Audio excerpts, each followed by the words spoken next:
Reppin' Philly ain't a choice. It's a way of life. PhillyGoat.com is your one-stop shop for Philly pride. Use the promo code Jim Montgomery for 10% off. Look fresh, stay Philly, Philly Goat. Go Birds.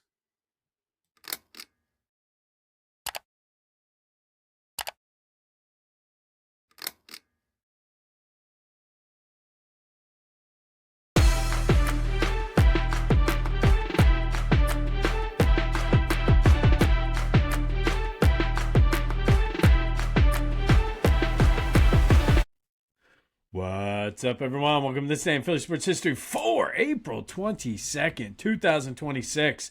I'm your host, Jim Montgomery. Welcome to a Wednesday edition of the podcast. Happy Hump Day to everyone out there. Happy Earth Day to everyone who celebrates. I'm going to celebrate this weekend by going to a house in the mountains, hacking up a golf course, to celebrating Mother Earth the best way I know how. All right. So I'm not going to do what everybody thinks I'm going to do and freak out. Not going to do it. But hear me out. Hear me out. What a win by the Sixers. What a win. 111-97. Great gutsy performance, great defensive performance. Yes, I know the Celtics couldn't really hit the shots they were making in game one, but there was a lot of good defensive series in that game. Kudos to the Sixers for bouncing back, made some shots finally, looked like a completely different team. And that's why you play 7-game series. Each game is different. And despite the fact that it was somewhat slightly embarrassing. It wasn't pretty. A 30-point loss isn't any different than a 1-point loss. So as we've been talking over the past couple weeks, every chance we get with Clint Hurdle and shower well, Sixers showered well after Sunday, came back with a vengeance yesterday. VJ Edgecombe is the real deal. 30 points, 10 rebounds. Tyrese Maxey added 20. And again, going into this series, I said, you can rewind the tape. I didn't expect the Sixers to win. I still don't. I think I have a map of a path where they could pull the upset. More on that in a minute. Again, I'm not going to freak out. Just saying, things might be different this time. Crazy X, but more on that. But going into this series, I wanted to see Tyrese and VJ. Could they handle the moment? Could they play well together? I think, again, you kind of flush game one because of it was just the perfect storm of the Celtics were fired up. It was Tatum's first playoff game since getting hurt. It is what it is. They were the number 2 seed for a reason. However, yesterday, I think that's what you can get out of TJ. They just should be TJ Maxx. But VJ and Maxey, the future is bright. I think they took care of the ball, too. They didn't turn the ball over, which kind of hurt them. So here we are. We stole game 2. The old adage is, and I believe, was it James Harden said this, series doesn't really start until the road team wins. We got ourselves a 5-game series now. And Joe has started his recovery. And again, hear me out. Say what you want about Joe. You can say he shrinks in the big moment. I think there is enough evidence in his postseason career where he didn't play well in clinching games or elimination games. I'll give you that. You can say he's injury prone. I think you'd be an idiot to argue that he's not injury prone. But one thing that the narrative seems to always go with Joe is that he's soft. And that I take a little bit of issue with because he plays through these injuries. He comes back early from injuries. And I know this offseason there was the big novel that was on ESPN where he said he's going to treat it differently. But I think if there is any shot, 1, 2, 3, 5, 10, 30% chance that Joe can come back, because I would imagine if you're cleared to do strength training exercise after an appendectomy, maybe you're not cleared for basketball activities. Maybe you're not in basketball shape, but that tells me you're closer to coming back than 2, 3, 4 weeks from now. Which also tells me, we talked about this before, that it was an arthroscopic appendectomy and not one where they had to actually go in and cut. And the recovery time is a lot less for an arthroscopic appendectomy. And again, I'm not saying he's coming back. I'm also not saying he's not coming back. And you can hit me up with the Lucy with the football analogies, the crazy X's, whatever. I'm back in on this team. I'm back in, because this was supposed to be a retooling year for the Celtics. And they're good. I'm not going to lie to you. They are good. However, if the Sixers can play, and now the energy in the building should be good on Friday night. You got a Friday night, people getting off of work early, going to happy hour, coming in. Should be a raucous building. Maybe some of the residual excitement from tonight's Flyers game will be left over. I'm just saying, got a puncher's chance. I've seen crazier things happen, okay? And if Joe comes back, forget it. Like, I'm going to be back all in on this series. But call me crazy. That's fine. I've been called worse. You probably knew this was coming. But that is more like how this team played most of the year, with or without Joe. So if Tyrese and VJ can put this team on their back and play, like, VJ was ridiculous. He went to the locker room twice and kept coming back. Like, dude is a stud. The lights weren't too bright for him, especially in Boston. Puncher's chance. That's all you need. All you need is one shot and win another game. Extend this series. Maybe we do see Joe. Again, crazier things have happened. But game 5. See, I'm getting ahead of myself, but game 3 will be Friday night at the X. Looking forward to it as I'm giving back to Mother Earth this weekend. And then again, because we're contractually obligated to talk about this, there's a baseball team in Philly. They're not very good right now. Not very good at all. And the only thing that's saving this team from being the talk of Major League Baseball is the Mets. The Mets suck too. But the Phillies lost their 7th straight, 7-4 last night. Schwarber hit a homer. Harper hit one in the 8th after the Phillies were already pretty much out of it. 6 hits, though, total on the night. This offense is broken. The pitching staff hasn't really been doing much. I mean, Luzardo was okay, but you just received that big contract extension. You have to go more than 4 2/3 innings. You can't be walking 4 players. Like, bullpen didn't do its job, but I don't know, 6 hits? 6 hits. 7 straight losses. Tonight, they're doing not even sure what you would call this. They have an opener. Kyle Backes going, and then handing the ball off to Taijuan.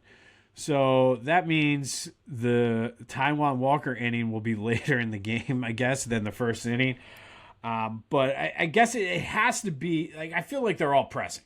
They 100% are all pressing. They're trying too much. But for the pitchers, I mean, you have guys like Sanchez and Nola, who even Painter the other night. They're not their best, but if you're only giving up, like your starters are only giving up 3 runs, as an offense, you got to score more than 3 runs, and the only way you're going to score more than 3 runs is get more than 6 hits. And the bullpen's has to. I know they have some injuries, but you can't give up runs. So they're just a mess. And Maybe Zach Wheeler coming back on Friday will help. I don't see, unless all of a sudden after the rib surgery he figured out how to hit bombs or at least doubles. But he's back pitching on Friday. And then I want to touch on this, and I'm giving the Phillies way too much time here on this great day after the Sixers beat the Celtics yesterday. God, I hate the Celtics. I love Eagles green, don't get me wrong, but it's just that green, that stupid leprechaun with the shillelagh. Like, that should be a good poll question. Who is a more punchable face, the Celtics leprechaun or Sidney Crosby? I'd be hard pressed to not punch that leprechaun if I saw him in the face. Anyway, lots of talk about Rob Thompson. And the truth of the matter is this team needs a change. Is it Rob Thompson's fault that the players can't hit? I don't know. Not in the sense that he is the guy going out there and hitting, but there's a lot of talk about this isn't football, this isn't hockey, this isn't basketball. You don't play with emotion. This team needs emotion. If you think back, when they were at their best is when they were coming out and dumping water, bubble gum, and sunflower seeds. They stopped doing that, and they just don't look like they were having fun. I said that last year. Like, it just doesn't look like this team is having fun. So maybe a fresh face, maybe the fact that they like him and he gets fired will light a fire under them. Like, oh man, we got our boy fired, and it'll kickstart them. It's still April. I know the season started in March. It's still early enough that they can pull this together. They're not giving me any signs that they're capable of doing it, but hey, again, crazier things have happened. The other guy that we were talking about it on a text chain last night, one of my family text chains, and Kevin Long seems to be getting a pass here. And I don't know if he's getting a pass. And I look at the Kevin Long situation like this. Unless he's telling the players something different than what he's telling the media, he's telling them what to do. He's telling them, giving them the right approach. They're just not listening. And sure, you can fire him, easy scapegoat. Again, I don't see it changing this, especially if Rob Thompson, he talks about, oh, I hold these, you don't know what happens in the...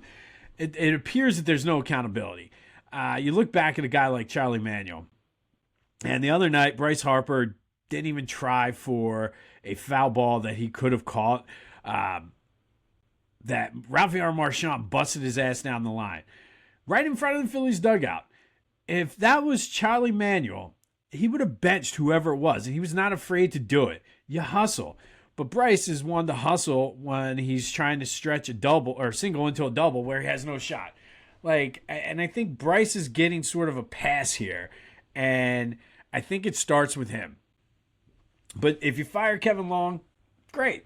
But I think the time to fire Kevin Long would have been after the Mets series, possibly even after the Diamondbacks series. At this point, you've let it go so long.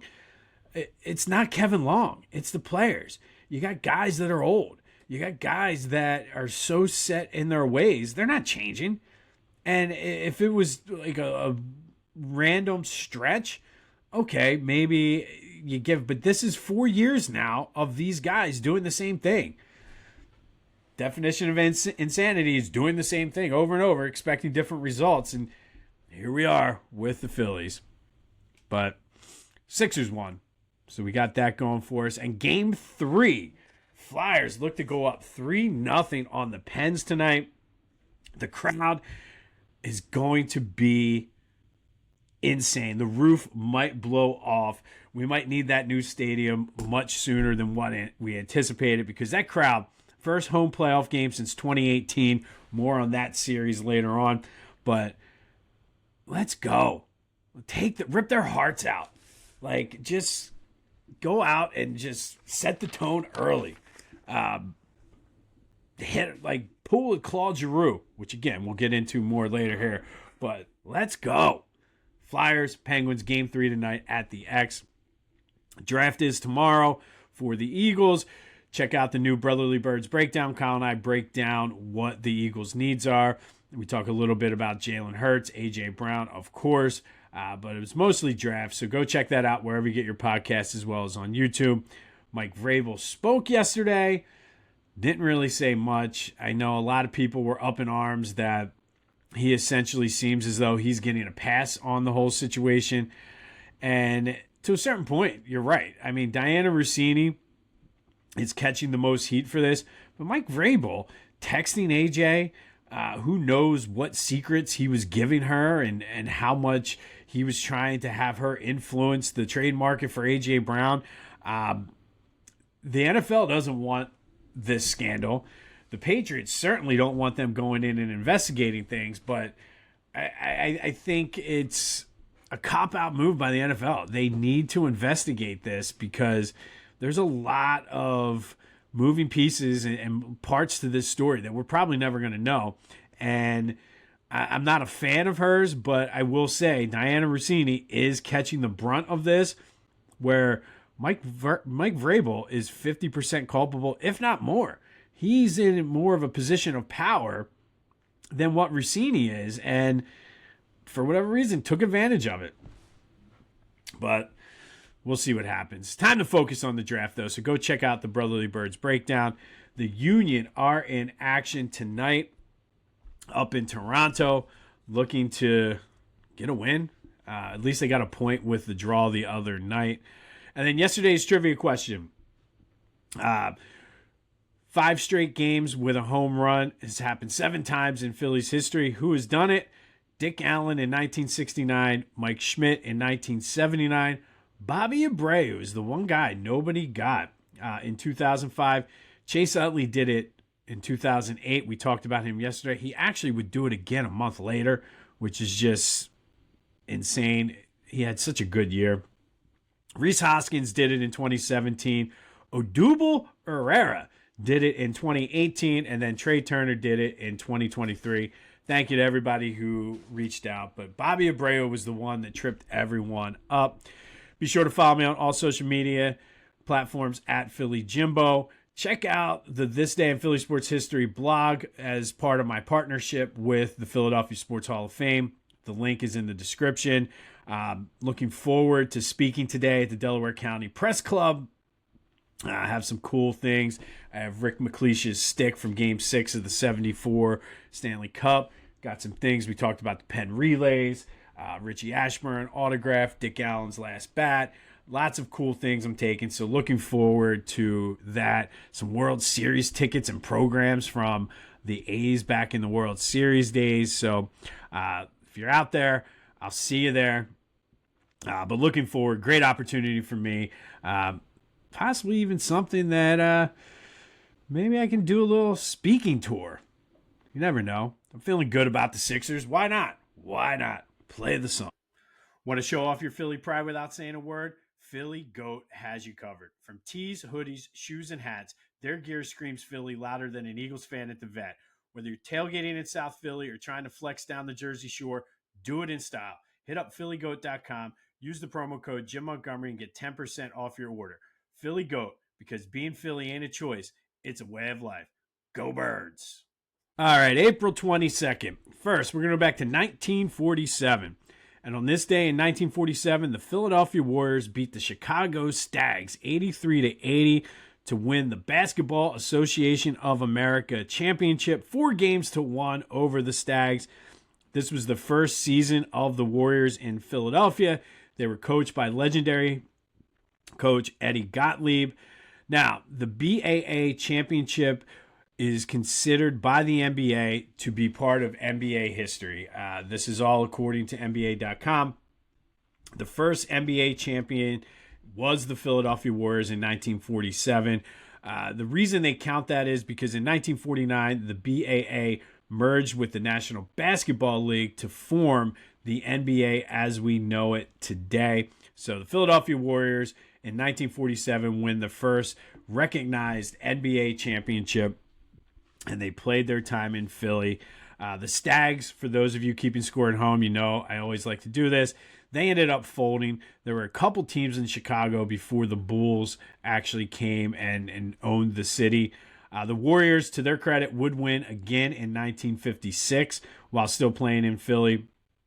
They played at Old Philadelphia Arena at 45th and Market before moving to San Francisco, paving the way for the Syracuse Nationals to move to Philly and become your team, your town, your 76ers. All right, 10 years later, Phillies lose to the Brooklyn Dodgers 5-1.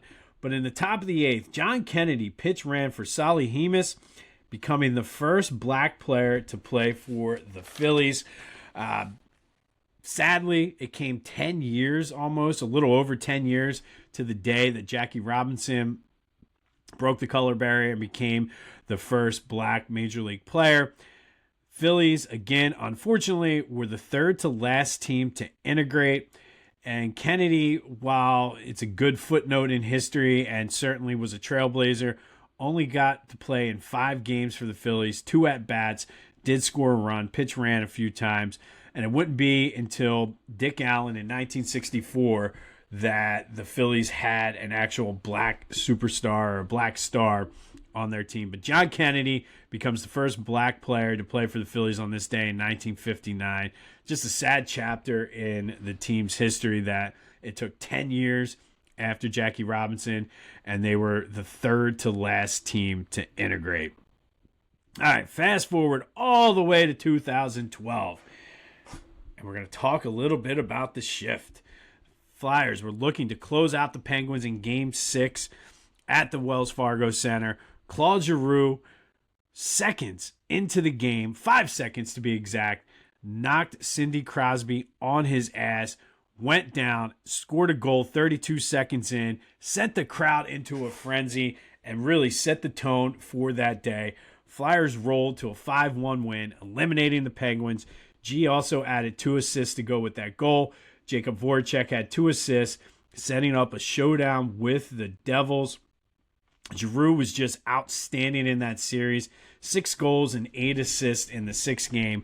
But the shift started the game off, knocked Crosby on his ass, and then went down and scored. I remember watching this at Pitcher's Pub on Main Street in Manayunk with some Flyers and Penguins fans. And the place just went nuts. As soon as Crosby got knocked down, we were still celebrating Crosby getting knocked down when Giroux scored the goal. And it was a long night after that. Who's going to do that tonight? Owen Tippett? Because the Penguins are going to come out chippy tonight. So who's going to knock Crosby on his ass? Will it be Tippett, who played a ridiculous game the other night? Let's go. Let's get Flyered up. We're all feeling good. Sixers won. Flyers are about to go up 3-0. If the Phillies could just cooperate a little bit, that would be good too. 6 years later in 2018, ordinarily on a day like today, I wouldn't talk about this, but Flyers need a gutsy performance like this, and Flyers were eliminated on this day in 2018 by the Penguins 8-5, but Sean Couturier, playing on a torn MCL, which he hurt running into a teammate, I believe it was at practice, had a hat trick on a torn MCL, added 2 assists. He did everything he could to will the Flyers to a Game 7, but just couldn't get it done, losing 8-5. Jake Gunsel for the Penguins had 4 goals, so it was just a tough game. But Couturier with a hat trick and 2 assists on a torn MCL on this day in 2018. And then in 2023, Sixers were playing without Joel Embiid. They completed a 4-game sweep in their first-round series against the Nets. Tobias Harris, over me, had 25 points and 12 rebounds. B-ball Paul Reed had 10 and 15. James Harden threw in 17, had 11 assists as the Sixers were setting up to take on the Celtics. But would Joe come back? Eventually he did. Will Joe come back against the Celtics this series? I don't know. I'm just saying. But that does lead us into today's trivia question. 7-game series. This is only 7-game series. Sixers have played a couple 3-game and 5-game series. But in 7-game series, how many times have the Sixers swept their opponent 4-0, including this series against the Nets in 2023? So how many 4-game sweeps in a 7-game series do the Sixers have all time in their playoff history? hit me up on the Back to the Future voice and text line, 267-495-8531. That'll get you in. Get that. Anything else Philly sports related off your chest? Want to tell me I'm crazy for believing in the Sixers? Want to get pumped up for the Flyers? Want to rip Rob Thompson, Kevin Long, and the Phillies? All of it is fair game. But how many 7-game series sweeps do the Sixers have in their playoff history in Philadelphia? Not going back to Syracuse. And then 1 year later, Sixers look to even their first-round series at 1 game apiece up at Madison Square Garden versus the Knicks. Sixers actually led this game by 5 with 30 seconds left, and then a cacophony of ridiculousness unfolded, and the wheels fell off. A missed opportunity for a steal, a three-pointer, Tyrese Maxey turnover, which I still think he got fouled on, another three-point attempt, an offensive rebound by the Knicks, another three-pointer, then Maxey goes to win the game, tie the game, gives up the open shot, gives it to Joe, who bricks it. Sixers lose it 104-101. And it's a shame because Tyrese Maxey had 35 points, 10 assists in this game, was 1 rebound short of messing around and getting a triple-double. Joe was playing with Bell's palsy. Gutsy performance. Again, say what you want about Joe. You're not going to tell me the dude's not tough. Playing with Bell's palsy, 34 points, 10 rebounds, 6 assists. But the combination, the trio, I should say, of Jalen Brunson, Dante DiVincenzo, finally, when I'm pissed off, I can say his name. Jalen Brunson, Dante DiVincenzo, and Josh Hartenstein broke the Sixers' hearts in that final 30 seconds as they go down 0-2. And man, oh man, if they'd have won that game, it's a whole different series. And that does lead us into What If Wednesday, brought to you by Lotwin. Get your 3D custom height chains at Lotwin. Use the promo code TCCPOD to take 10% off your order. These things are great for kids' sports, baseball, softball, lacrosse, whatever you have going on. Go check them out. Get a 3D custom height chain and use that promo code TCCPOD to take 10% off of your order. What if the Sixers held on to win game 2? What if they go back to Philly and it's 1-1? It certainly would change the minutes management for Joe, allow him to rest to kind of get over that Bell's palsy. He was also dealing with a knee injury. Sixers did win 2 games in this series. Likely this series goes 7 games, and once you get to game 7, you never know what's going to happen. I think that game goes the other way. I think the Sixers win that series because they had the Knicks on the ropes. If they'd have won that game, I think the series plays out completely different. And then you have a good matchup. The Sixers actually matched up better against the Pacers in the next round than what the Knicks did. Pacers ended up winning and then knocking off the Celtics to go to the finals that year. I think the Sixers beat the Pacers, and then you got Philly-Boston in the Eastern Conference Finals.